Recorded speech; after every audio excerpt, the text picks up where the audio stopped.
My family said Thanksgiving would be kept small and left me out, so I hosted 32 guests at my $6.2 million estate instead. Imagine receiving a text from your own mother, casually informing you that you're uninvited to Thanksgiving dinner. Not because of a fight, but simply because this year, it's just Melissa's family. Hope you understand. What she didn't realize, though, was that by cutting me out, she was actually clearing the way for the most defiant, beautiful, and utterly unforgettable Thanksgiving of my life. That text hit me like a physical punch, you know? A deep, searing gut punch. But it wasn't just the words themselves. It was the echo of a lifetime of being second best, a quiet whisper that had always been there, but now roared. And in that moment, sitting in my meticulously designed Boston condo, something inside me finally snapped. I stared at my phone, willing the words to rearrange themselves, to become less painful. They didn't. The crisp November sunlight streamed through the floor-to-ceiling windows, glinting off the crystal vase I'd just splurged on. Outside, sailboats dotted the harbor, their white sails bright against the deep blue. Everything in this space, everything I'd built, screamed success. The minimalist furniture, the original artwork, the uncluttered surfaces. But none of it could hide the hollow ache spreading through my chest. My thumb hovered over the keyboard. A dozen furious responses formed and dissolved in my mind. Questions, accusations, pleas. In the end, I typed a single, icy word. Enjoy. I set the phone down carefully on the cold marble countertop, pressing my palms flat against the cool surface. My reflection in the polished granite showed a woman composed, successful, completely unfazed. Only the slight tremor in my hands betrayed the shattering truth beneath. Just yesterday, I was in Williams-Sonoma, meticulously selecting personalized stockings for my nieces and nephews. A cashmere throw for Grandma Margaret. A special bottle of scotch for Uncle Robert. Even a hand-carved cheese board for Aunt Linda and Uncle Jim, my parents. Despite the permanent strain in our relationship, I still made the effort. Grandma Margaret had called last week, her voice warm, excited. You're still coming for Thanksgiving at your parents', right? Can't wait to see you, sweetheart. Wouldn't miss it, I'd told her, stirring the cranberry chutney I'd been perfecting from her recipe. 3 test batches later, it was finally right. Tart, sweet, just enough spice, perfect for the family dinner table. Then my phone buzzed. It was my cousin Derek. Brianna, have you heard? His voice held the same stunned disbelief that was churning in my stomach. About Thanksgiving. I managed. Just got the text. It's not just you, Derek said, his voice tight with barely suppressed anger. They've cut out almost everyone except Melissa's crew. 18 people, Bree. 18 family members suddenly uninvited. My fingers tightened around the phone. What? Why would they? Aunt Linda and Uncle Jim only want Melissa's perfect family at their perfect table, Derek spat out. God forbid they include the rest of us commoners. I closed my eyes. This wasn't just about this year, you know? This was about a lifetime of being the second choice, the afterthought. Christmas gifts that were always practical for me, while Melissa's were extravagant, shiny, coveted. Parent-teacher conferences they were too busy to attend for me, while they rearranged entire schedules for Melissa's volleyball games. The pattern was so familiar, so ingrained, that I'd stopped noticing its sting years ago. You they?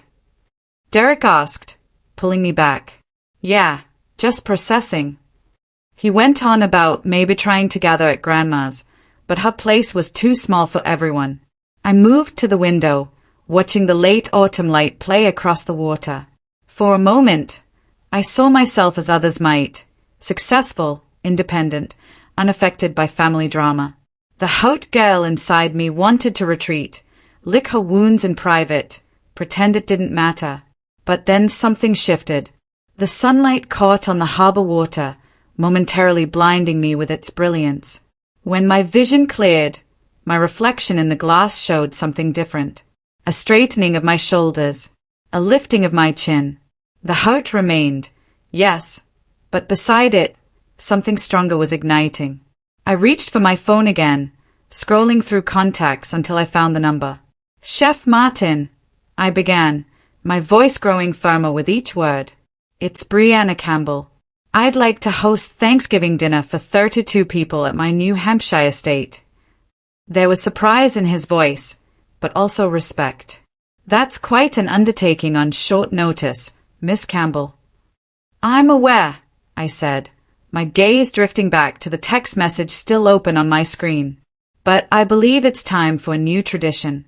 One where everyone has a place.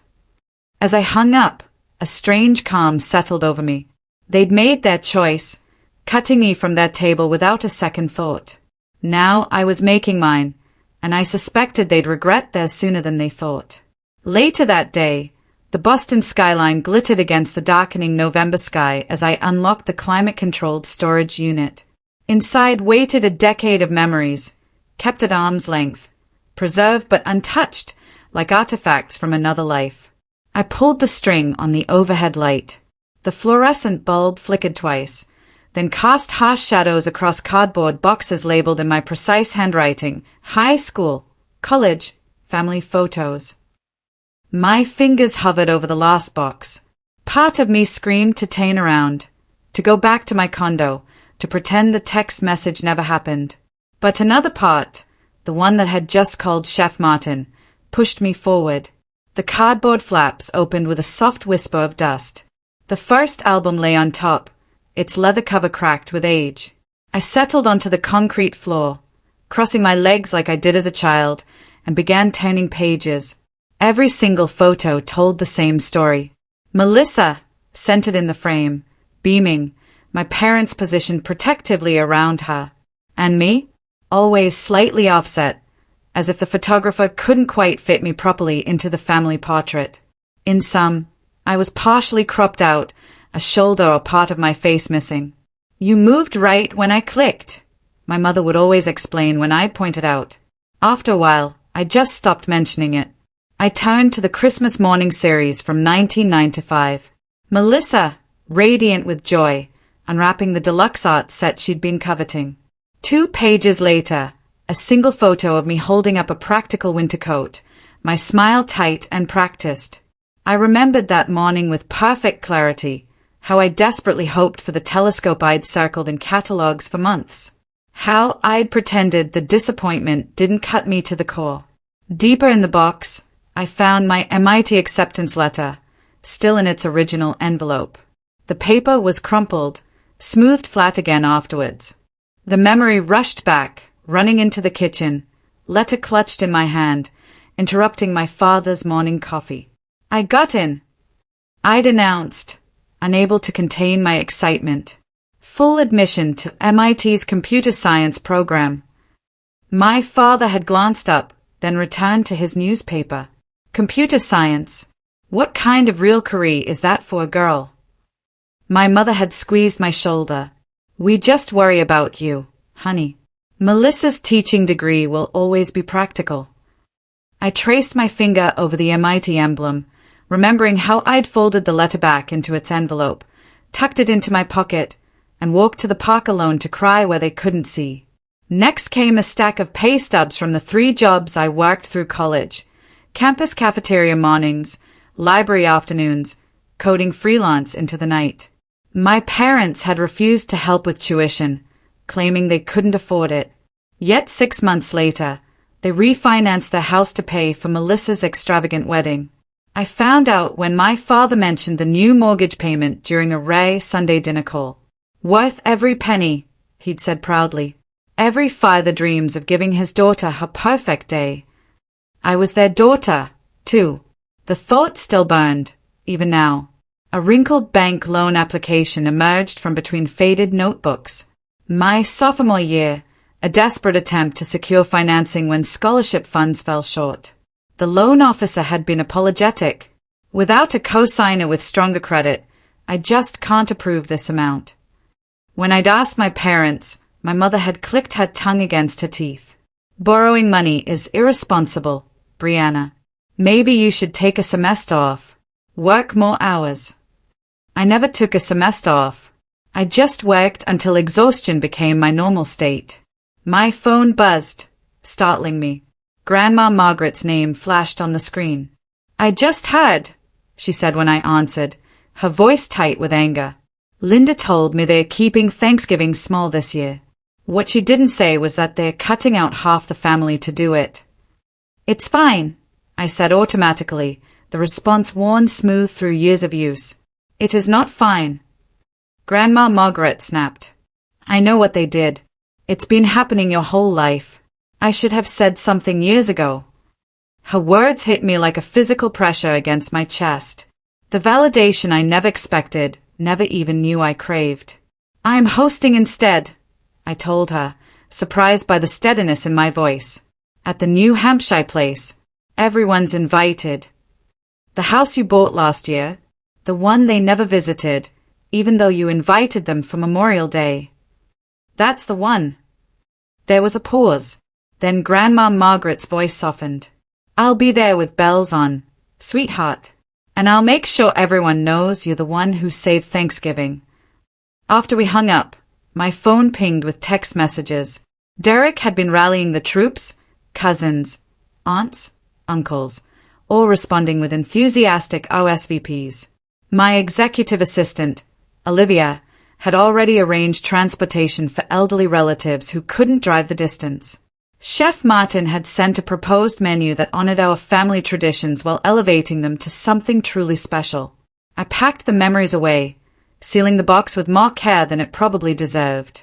Tomorrow, I'd drive to New Hampshire to prepare the house. The next day, the winding driveway to my estate was lined with ancient maples, their branches now bare against the grey November sky. The colonial revival mansion appeared around the final curve, white columns standing sentinel against weathered brick, windows gleaming like watchful eyes. $6.2 million. The number had barely registered when I signed the papers last year. Just another transaction, another investment. I never thought I'd actually live in it, let alone use it as a home. Alan, the caretaker, met me at the front door. His weathered face creased with a smile. Good timing, Miss Campbell. Weather Service is predicting snow next week. I've checked the generator twice just to be safe. Thank you, Alan. We'll have about 30 guests for Thanksgiving. If he was surprised, he didn't show it. I'll make sure everything's in order. When will you need the rooms prepared? I'll handle the guest rooms personally, I told him. Later, I stood in the first guest bedroom, smoothing fine cotton sheets across a four-poster bed. For Grandma Margaret, the softest pillows I could find, and a small vase of dried lavender by the bedside, her favorite.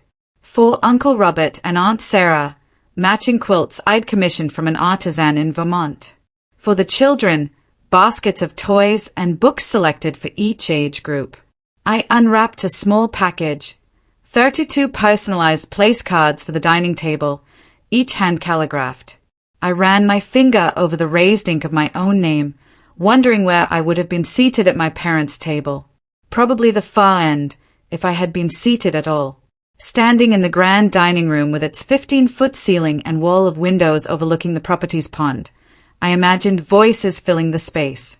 Laughter, conversation, the clatter of silverware against china. A question surfaced. Unwanted. Am I doing this out of love or revenge? Both, probably.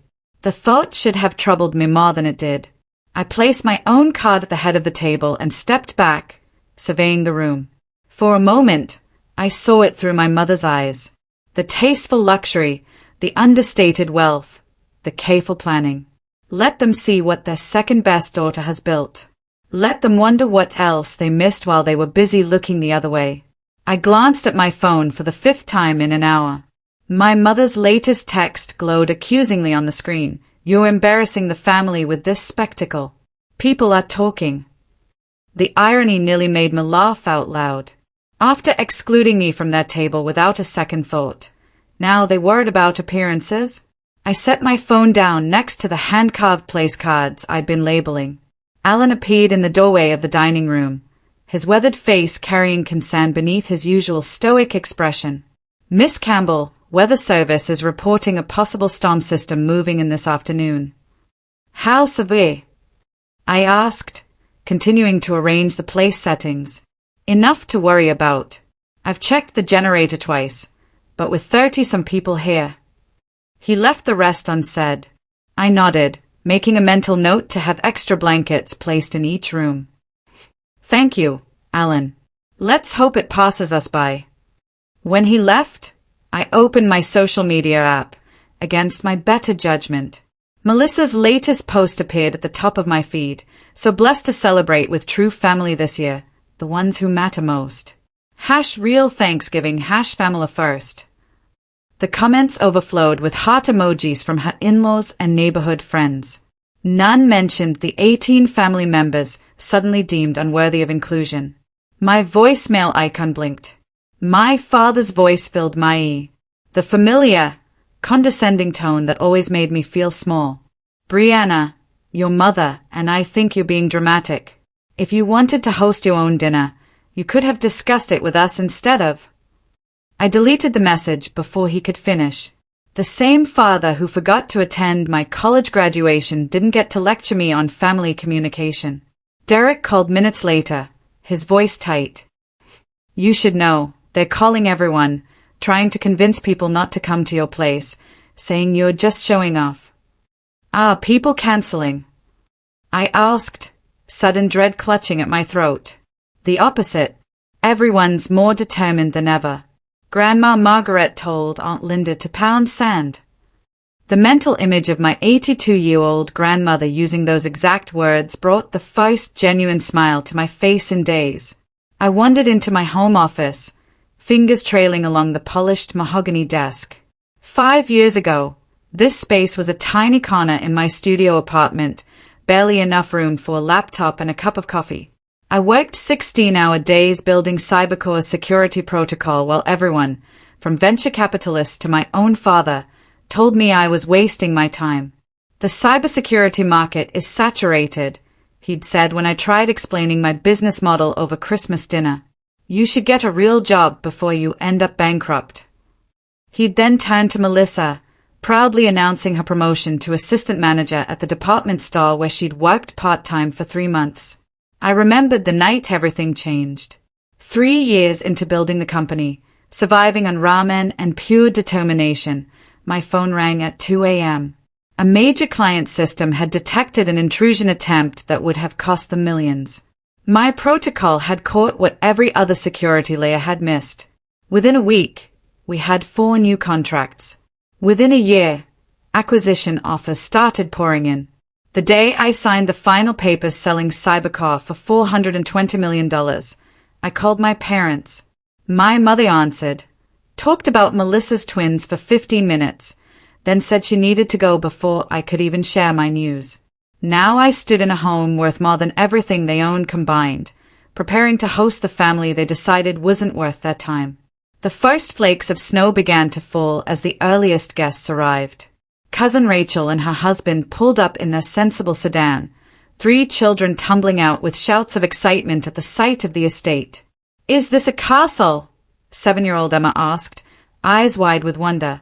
Just a very big house, I told her, kneeling to her level despite my designer dress. More vehicles appeared on the winding driveway as the snow thickened. Alan and his team helped elderly relatives navigate the steps while Chef Martin directed his assistants in final preparations. The house filled with voices, laughter, the warm scent of rosemary and sage. I was arranging flowers in the entryway when a commotion at the door drew my attention. Grandma Margaret stood in the doorway, her silver hair dusted with snowflakes, cheeks flushed with cold and something like defiance. Your mother thinks I'm in bed with a headache, she announced, handing her coat to Alan. I'd rather be here with people who know what family truly means. She cupped my face in her soft, papery hands. They've been doing this to you since you were little, you know. I should have spoken up sooner. The simple acknowledgement nearly undid me. All these years, I thought no one had noticed. Within an hour, the house overflowed with life. Children raced through hallways that had never known such joyful noise. Cousins appeared with additional side dishes and decorations. Derek organized a system for elderly relatives to rest between socializing. In the kitchen, Chef Martin orchestrated a feast that honored tradition while feeling profoundly special. The cranberry chutney I'd perfected sat alongside his elevated versions of family recipes. When I thanked him for accommodating the last-minute event, he simply said, "Creating joy through food is why I left New York. This is what matters." The snow intensified through the afternoon, transforming into a proper blizzard. Windows rattled with wind as we gathered at the dining table. 32 chairs, each occupied. No one excluded, no one forgotten. Uncle Robert had just stood to offer a toast when the lights flickered once, twice, then plunged the room into darkness. "Generator will kick in," Alan called from somewhere in the darkness. But a second stretched into a minute, with no result. Instead of panic, something remarkable happened. Someone started humming Amazing Grace. Another voice joined, then another. Cell phone flashlights illuminated faces around the table. Grandma Margaret's trembling soprano rose clear above the others. Derek and his teenage sons distributed candles from the emergency supply. In their dancing light, I saw something I'd spent my entire life searching for, genuine connection. Not the carefully curated family image my parents maintained, but something real, imperfect, and utterly beautiful. When the generator finally sputtered to life 20 minutes later, restoring light and heat, part of me wished it hadn't. In that candlelit darkness, we'd found what had been missing at my parents' perfectly lit table. Alan appeared at my side. "Storms knocked out power across the county. Reports say your parents' neighborhood will be without electricity for at least 8 hours. Are they okay?" The question came automatically, despite everything. "Generator at the house is working, from what I hear," he said. "But I thought you should know, they've got just the 7 of them in that big house." "Well, we've got 32 people, warm and fed." As I looked around the faces of those my parents deemed unworthy of their table, I realized something profound. They thought excluding me was taking something away. Instead, they gave me the final push I needed to create something infinitely better than what they offered. The lights illuminated my chosen family, blood and bond, filling my home with more warmth than any generator could ever provide. The next day, my phone buzzed with notifications as I refilled Grandma Margaret's coffee. Winter sunshine flooded through the estate's eastern windows, casting long rectangles of light across the living room, where several relatives lingered over breakfast pastries. The blizzard had passed, leaving behind a pristine white landscape that sparkled under the morning sun. "Someone's popular today," Grandma Margaret said, her eyes twinkling over her mug. I glanced at my phone, surprised to see dozens of social media alerts. At the top, a notification from my nephew, Tyler, at Brianna Campbell. "Look what an amazing Thanksgiving we had." When I opened it, my breath caught. Tyler had posted a series of photos from yesterday, the magnificent feast spanning the length of my dining room table, candles glowing as family members raised glasses and toasted, cousins laughing by the fireplace when the power went out. The estate looked magical, captured in the evening snow, with every window glowing with warmth against the darkness. "Did you see what Tyler posted?" Cousin Rachel asked, coming downstairs with her phone. "It's going viral in our hometown circles." I scrolled through more posts. Cousin Derek shared a video of everyone singing by the fireplace, voices blending in harmony while snow fell outside. Elaine uploaded a stunning shot of the dessert table with Chef Martin's apple cranberry tart taking center stage. In almost every photo, the joy was palpable. But I noticed something else.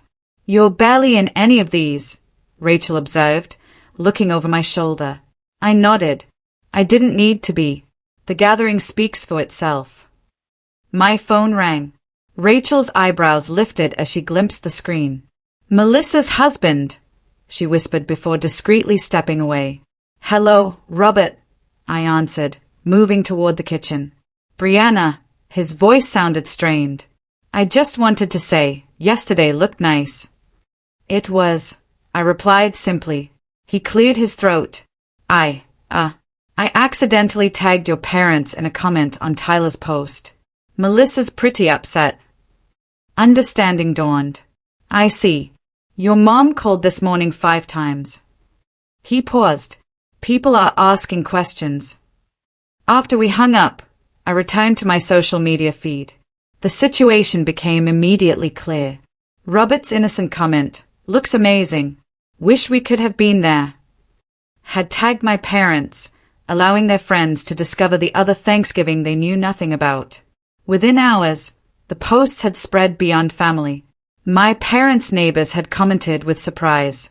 Church members were asking pointed questions. What made it worse for them was the unavoidable visual comparison. Someone had created a split-screen image, my vibrant feast with 32 people versus what appeared to be my parents' half-empty table of 7 people, including Melissa's family. The contrast couldn't have been more stark, highlighting which gathering truly represented family. Your mother called me, Grandma Margaret said, joining me by the window. She's quite upset. What did you tell her? Grandma Margaret's smile held decades of restrained opinions, finally finding voice. I told her it was the first time the family felt whole in years. My phone continued buzzing with notifications. Uncle Robert posted about the best Thanksgiving in memory. Cousins tagged each other with messages of gratitude. Chef Martin shared professional photos of his creations, tagging my company with high praise for the hostess. Then someone innocently commented on the original post. Why weren't Brianna's parents there? Seems strange they'd miss such an amazing family gathering. The question hung in digital space, unanswered. By noon, my parents started calling. I let it go to voicemail 3 times before finally answering. How could you do this to us? My mother's voice quivered with anger, not remorse. Do what? Exactly. I kept my tone neutral, watching snowflakes begin to fall again outside. Throw such an extravagant party just to make us look bad. You're just showing off your money. The accusation would have stung a year ago. Now, I simply observed the feeling pass through me without taking hold. I only set another table because you told me I wasn't invited to yours. You know that wasn't. She stopped abruptly as my father's voice rumbled in the background. Put him on speaker, I suggested. There was a fumbling sound, then my father's voice. Brianna, this has gotten out of hand. Maybe we should discuss this in person. We can discuss whatever you'd like, I replied. But first, I want to clarify something. 2 months ago, at Melissa's birthday dinner, I mentioned selling my company. No one asked a single question. No one seemed to hear me at all. Silence stretched between us. I sold Cybercore for $420 million, Dad. But when I mentioned it, no one listened. I heard his sharp intake of breath, then stammering. I didn't realize. I know, I said quietly. You never have. As I ended the call, Derek appeared with a fresh pot of coffee. Everything okay? I looked around at the remaining family members in my home, people who chose to stay an extra day, who helped clean up without being asked, who treated my home with respect and me with genuine interest. Actually, I said with unexpected lightness, I think it finally is. For the first time in my life, I didn't need my parents' table. I'd built something better. The doorbell's unexpected chime cut through my Sunday morning quiet. I glanced at my phone. No texts, no calls announcing visitors. My stomach tightened as I approached the peephole. My mother and father stood in the hallway, Mom clutching a worn leather photo album to her chest like a shield. I considered pretending I wasn't home, but that was the old Brianna.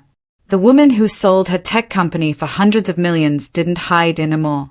I opened the door and stood firmly in the threshold. This is a surprise. We were in the neighborhood, Father said, his voice unnaturally bright. Thought we'd stop by. Mother ran her finger along my marble countertop while Father examined the original Rothko on my dining room wall. Quite a place you have here, he said. I didn't respond to the fishing comment. Instead, I gestured toward the living room. Would you like to sit down? They perched on my white sofa, suddenly looking small against the backdrop of my success. Mother opened the photo album on the coffee table. Remember this birthday? You were turning 8. She pointed to a photo where little Melissa stood center frame blowing out candles on a cake while I hovered at the edge, my face half-cropped. I remember, I said quietly. That was the year you forgot to get me a cake for my birthday, 3 months later. Grandma Margaret made cupcakes instead. Mother's smile faltered. That's not. It is, I interrupted, my voice steady. I have the journal entries. I walked to my office and returned with a storage box. The label read simply, evidence. I'd been collecting it for years, not for this confrontation, but for my own sanity, to confirm I wasn't imagining the pattern. What's all this? Father asked, his forehead creasing. Documentation. I sat across from them and began removing items methodically. My MIT acceptance letter. I placed the crumpled paper on the table. You never came to the ceremony. Melissa's volleyball tournament was that weekend. Mother shifted uncomfortably. That was important to her career. My bank statements from college. I set down a folder. 3 jobs to cover tuition after you refused to co-sign my student loans. We couldn't afford to take on more debt then. Father protested.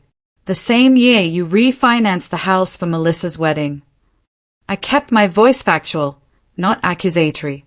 The therapist I'd been seeing for 4 years taught me that. Their eyes darted to each other. A silent conversation I'd witnessed my entire life. The quick assessment of what story to tell, what excuse to offer. Brianna, Father leaned forward, hands clasped.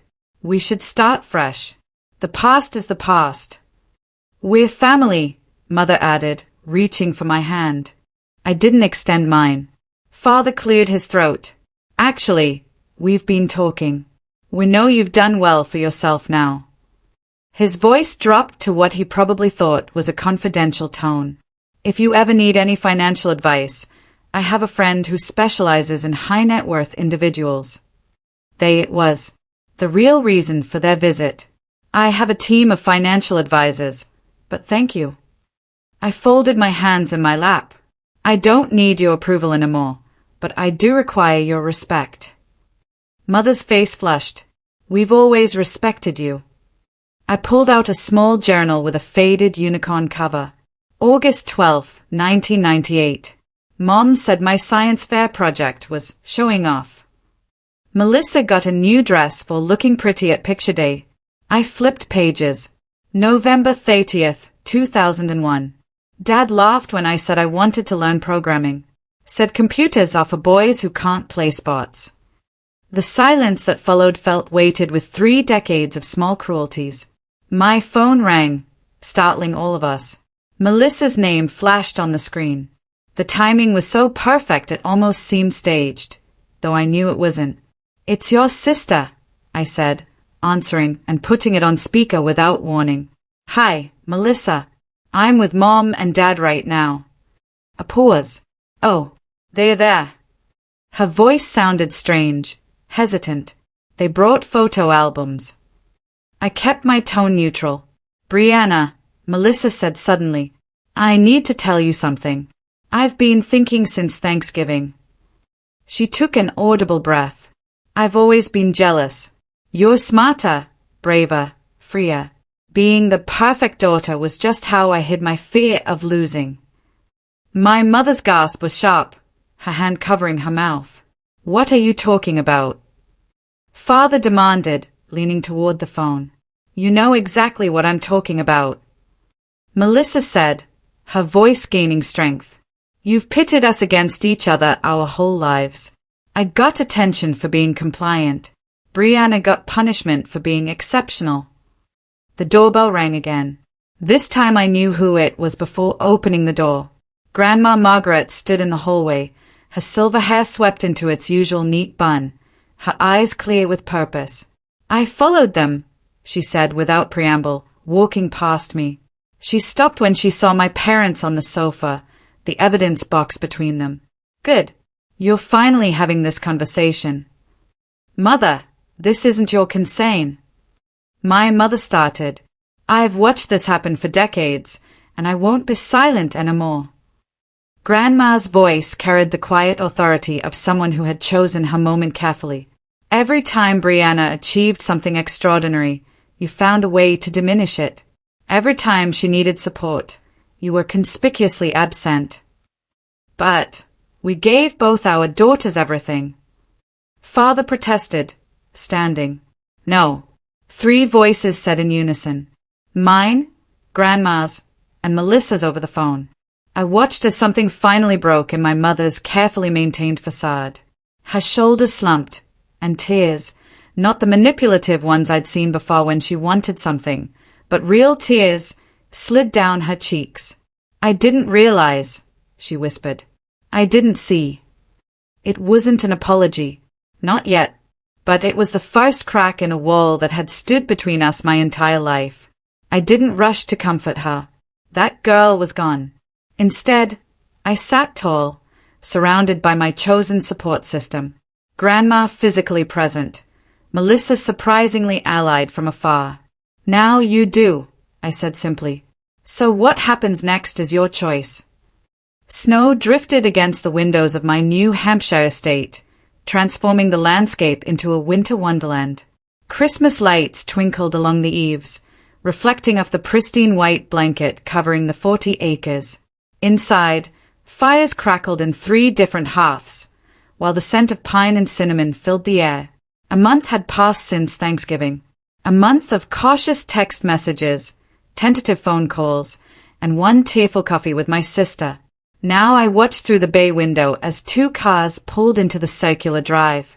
My parents emerged from one, their movements hesitant. Melissa's family spilled from the other, her husband Tom wrangling their 3 children as they dashed toward the front door. My fingers tightened around my coffee mug. They're here. When the doorbell chimed, I opened it myself rather than letting Alan handle it. My mother stood with a foil-covered dish, her eyes widening as she took in the grand foyer with its soaring ceiling and magnificent spiral staircase. Welcome, I said, stepping back to let them in. The children barreled past, squealing at the 15-foot Christmas tree dominating the great room. We brought sweet potato casserole. Mom offered the dish like a peace offering. I took it with a smile that felt only slightly forced. Perfect. The kitchen's this way. Conversation started awkwardly, but gradually thawed as everyone settled in. The children's laughter echoed through rooms that once stood silent, filling uncomfortable pauses with their innocent joy. Later, I found myself alone in the kitchen with Mom, unpacking saving dishes. Without asking, she rolled up her sleeves and began arranging appetizers on platters, working alongside me rather than directing my every move. Your home is beautiful, she said quietly. I never really understood what you built for yourself. I glanced up, meeting her eyes. Thank you for coming. In the dining room, Chef Martin had outdone himself. The long mahogany table stretched beneath crystal chandeliers, each place setting personalized. No one sat at the head. The circular arrangement ensured everyone occupied equal space. Dad paused before taking his seat, surveying the gathered family. Before we eat, I'd like to say something. He cleared his throat, to learning from our mistakes. Glasses rose amid murmured agreement. When I looked up, I found Mom's hand resting lightly on my shoulder, a touch so tentative it might float away. After dinner, Melissa found me by the Christmas tree, its lights casting colorful shadows across our faces. Thank you, she whispered, for giving the kids their whole family. My phone buzzed with a text from Derek, proud of you for giving them a second chance. I smiled, glancing around the room. Chef Martin chatted with my uncles while Alan, no longer just a caretaker, but part of our circle, helped Grandma Margaret with her dessert plate. Even the staff I'd insisted join us, rather than work alone on Christmas, mingled comfortably with relatives. When glasses were raised for one final toast, Mom stood. Her voice wavered, but grew stronger with each word. To new beginnings, and to our extraordinary daughter. Later, As snow fell softly outside, I stood in the doorway watching my now complete family. Children dozed on laps, adults shared stories, and laughter rippled through the room. The truth settled in my heart like a warm ember. Family isn't just blood. It's the people who truly value you, who see you. Being excluded from their table allowed me to create my own. A place where everyone is respected, truly seen, and unconditionally welcomed. Next Thanksgiving, I'll make it even larger. Have you ever been counted out by the people who should have supported you most? Or built something incredible despite, or even because of, their disbelief? I really want to know your stories down in the comments.